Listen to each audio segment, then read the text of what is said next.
क्या हाल चाल बच्चों, सब बढ़िया।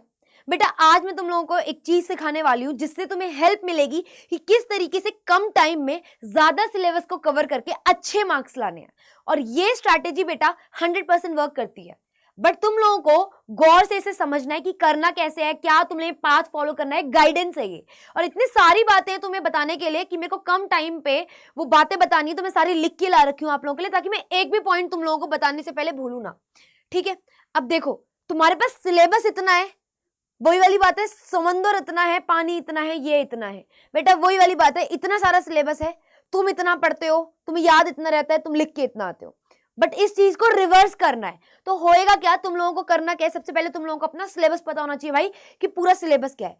अब उस सिलेबस को देख लो, क्या क्या सिलेबस है पता है, उसको स्मॉल पार्ट्स में डिवाइड कर लो, हर चैप्टर में मेजर मेजर टॉपिक्स को डिवाइड कर लो।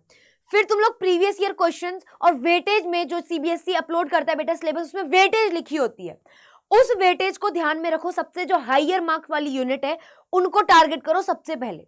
और उसमें भी तुम लोगों ने सिलेबस को तोड़ा हुआ है, सैंपल पेपर एनालाइज करोगे तो पता चलेगा आप लोगों को कि भैया कौन सा क्वेश्चन या कौन से टॉपिक ऐसे है जो हर साल रिपीटेड है।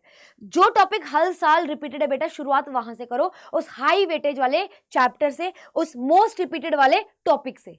इस तरीके से अगर आप हर चैप्टर में करोगे तो कम टाइम में तुम्हारे ज्यादा मार्क्स बनेंगे।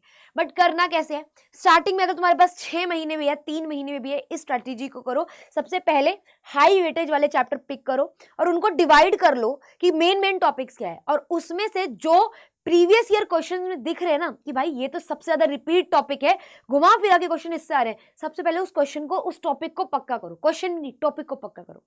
इस तरीके से आपको क्लियर स्टडी प्लान बनाना है। ठीक है, फिर क्या करना है बेटा, अब कभी भी पढ़ने बैठो ना, टफ टॉपिक से नहीं शुरू करना। अगर तुम लोगों ने टफ टॉपिक से पढ़ना शुरू किया, तुम्हारा बेटा पढ़ने का मन नहीं करेगा और तुम 4-5 रील देखना शुरू कर दोगे और पढ़ाई हो जाएगी वहीं ठप। और जब रील देखना एक बार शुरू करते हैं ना, तो बस बेटा रील में रह जाते हैं और 1 घंटा, 1.5 घंटा, 2 घंटा कब जाता है नहीं पता चलता, क्योंकि यार ये पेज से हम भी गए हैं, हमें भी पता है। ठीक है, तो तुम्हें क्या करना है ना, कभी भी पढ़ाई शुरू करो तो उस समय पे एक ऐसा टॉपिक लो जो तुम्हें पढ़ना पसंद है। ठीक है, उस टॉपिक को, जो हाई वेटेज का वो टॉपिक है जिसमें तुम इंटरेस्टेड हो, उस टॉपिक को पढ़ो। उस टॉपिक को पढ़ने के बाद जब आपको मोमेंटम बन जाएगा ना, इन्वायरमेंट बन जाएगा, और तुम लोग सिटिंग, अच्छी लंबी सिटिंग तुम्हारी चल रही है 1.5-2 घंटे की, तब जाकर के एक वीक टॉपिक उठाओ जिसको पढ़ने में बेटा बहुत आलकस और मौत आती है तुम लोगों को, है ना। तब उस टॉपिक को पकड़ो और धीरे धीरे करके फुल फोकस के साथ उसे समझो। जब ये चीज करोगे तो धीरे धीरे क्या होगा बेटा, आप लोगों को कॉन्फिडेंस डेवलप होगा। ठीक है, और अगर कॉन्फिडेंस डेवलप होगा, अल्टीमेटली आप लोग ज्यादा अच्छे तरीके से वो चीजें याद कर पाओगे या समझ पाओगे। क्योंकि जितना ज्यादा हम होपलेस रहते हैं ना बेटा, उतनी ज्यादा चांसेस होते हैं कि हमें चीजें समझ नहीं आती। बट जब हम लोग ऐसे टॉपिक पढ़ते हैं ना जिनकी वेटेज ज्यादा है और प्लस वो साथ में समझ भी आ जाए, तो उससे क्या होता है कि हम लोगों को ये रहता है, कॉन्फिडेंस आता है कि भाई इतने इतने मार्क्स के हैवी वेटेज वाले टॉपिक्स तो मेरे को आ गए हैं, कवर हो गए, अब जरा अपने उन टॉपिक को कर लेता हूं जो मेरे वीक हैं, प्लस में ये पेपर में आने की चांसेस ज्यादा है। तो पहले वो वाले टॉपिक उठाओ जिनमें तुम्हें मजा आता है, प्लस उनकी हाई वेटेज है बेटा, और मोस्ट रिपीटेड टॉपिक्स हैं वो पीवाईक्यूज के अकॉर्डिंग, उन्हें करो। जब मोमेंटम बन गया है पढ़ने का, फिर थोड़ा सा अपना वीक पार्ट ले लो।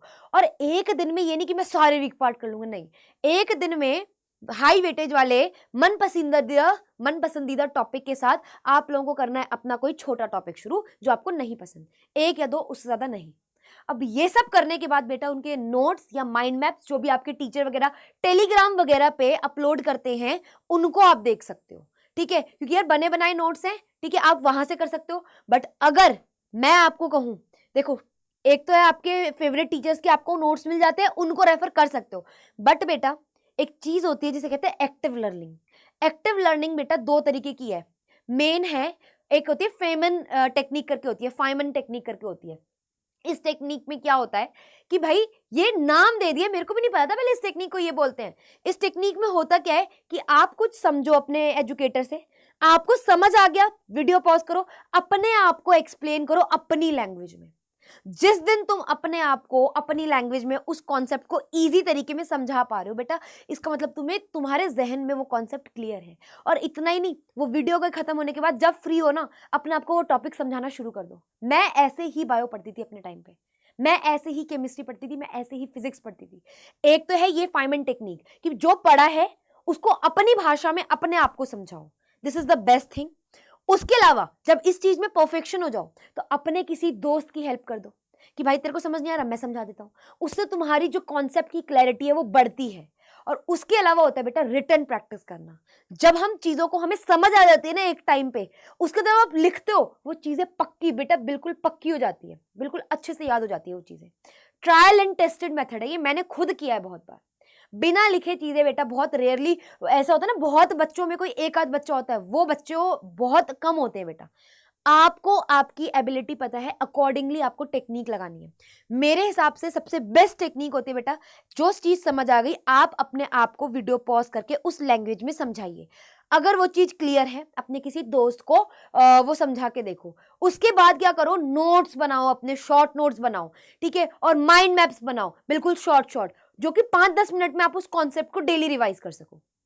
उसके बाद क्या है यार, उसके बाद क्या है, ये सब बता दिया। अब जब ये सारी रिवीजन वगैरह हो गई है, high weightage topic, strength weakness पे काम कर लिया, अब तुम्हें क्या करना है, प्रीवियस ईयर क्वेश्चंस और सैंपल पेपर उठाओ और अपनी स्पीड चेक, अपना रेगुलर इनको प्रैक्टिस में इन्वॉल्व कर लो।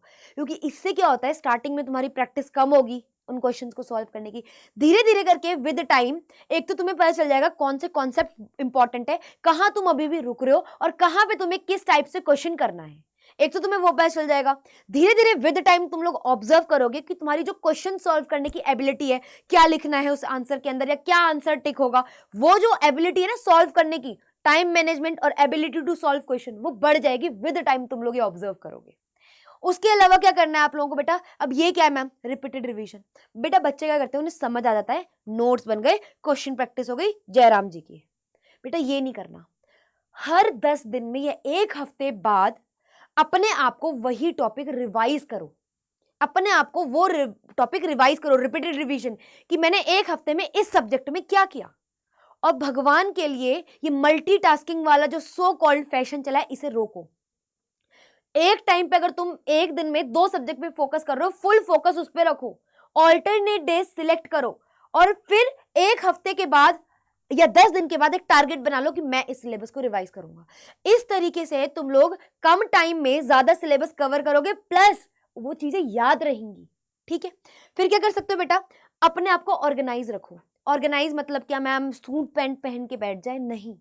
जहां पढ़ते हो वो इलाका साफ हो, जिन बुक्स को रेगुलर यूज करते हो, जो नोट्स रेगुलर आपको चाहिए और जिन चीजों की जरूरत है, वो एक ऑर्गेनाइज, जहां भी स्टडी टेबल है, बेड है, बैग है, साइड टेबल है, जहां भी है वहां पे ऑर्गेनाइज तरीके से रखो। ऐसा ना हो जब पढ़ने बैठो तो आधा घंटा इसी में निकल जाए कि भाई ये पेन इधर है, वो वाली नोटबुक के नोट्स किसी और नोटबुक में बनाए हैं, ठीक है, या फिर वो बुक वहां पे पड़ी हुई है। ऐसा नहीं, जो मटेरियल आपका जहां पढ़ने में रहता है उसे ऑर्गेनाइज रखो, नोट्स भी वहीं पे, आपकी मेन बार बार यूज होने वाली एनसीईआरटी हेल्प बुक जो है एक जगह पे, साफ जगह पे रखो, क्योंकि गंदे इन्वायरमेंट में पढ़ने का भी किसी का मन नहीं करता और इन सब चीजों को ढूंढने में टाइम लगता है।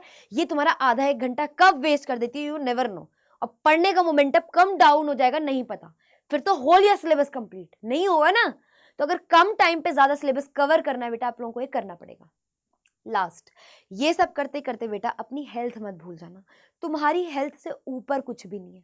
तो रेगुलर टाइम पे जैसे 2 घंटे पढ़ लिए, थोड़ा रेस्ट ले लिया, थोड़ा स्नैक खा लिया। अब snack doesn't mean Kurkure chips, snack means यार थोड़ा सा गर्म पानी दूध ले लिया, फ्रूट्स ले लिया, बेस्ट है। फ्रूट्स खा के पेट भी भरता है, नींद भी नहीं आती। खाने की डाइट कम रखना थोड़ी, ठीक है, और थोड़ा शाम के टाइम पे घूम वगैरह लेना, और रेगुलर टाइम पे अपने आपको ब्रेक्स देना नेसेसरी है। तुम सोचो ना, कुछ बच्चे बोलते हैं 6 घंटे एक बार पढ़ लेते हो जाता है। बेटा ज्यादा प्रोडक्टिविटी आती है 2 घंटे पढ़ा एक टॉपिक मस्त तरीके से, और उसी 2 घंटे में रिवाइज भी कर लिया, क्वेश्चन भी एक आध सॉल्व करके देख लिए, फिर थोड़ा रेस्ट लो आधे घंटे का, 20 मिनट का, 10 मिनट का तो बेस्ट है।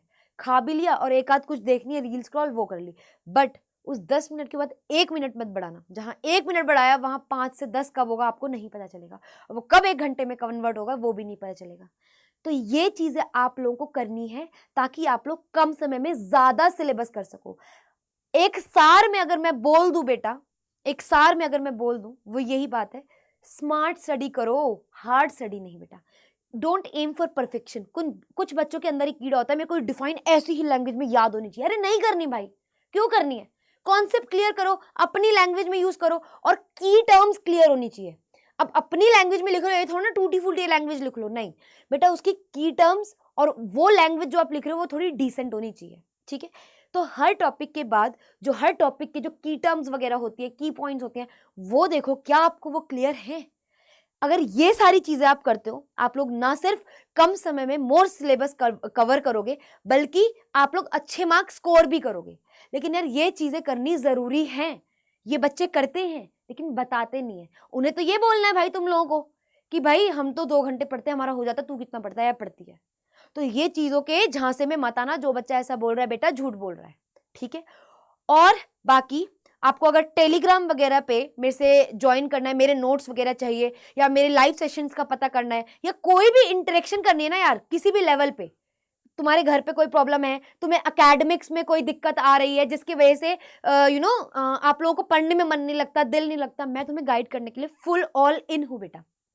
करना क्या है, इस डिस्क्रिप्शन के लिंक पे आप लोगों को क्या मिलेगा, निशा मैम्स टेलीग्राम लिंक, ठीक है। तो उस लिंक को जल्दी से क्लिक कर लेना और आप लोग ज्वाइन हो जाओगे। अदरवाइज आप लोग मेरे को मेल कर सकते हो nisha.mandral@ada247.com पे, मैं खुद आप लोगों को टेलीग्राम लिंक सेंड कर दूंगी।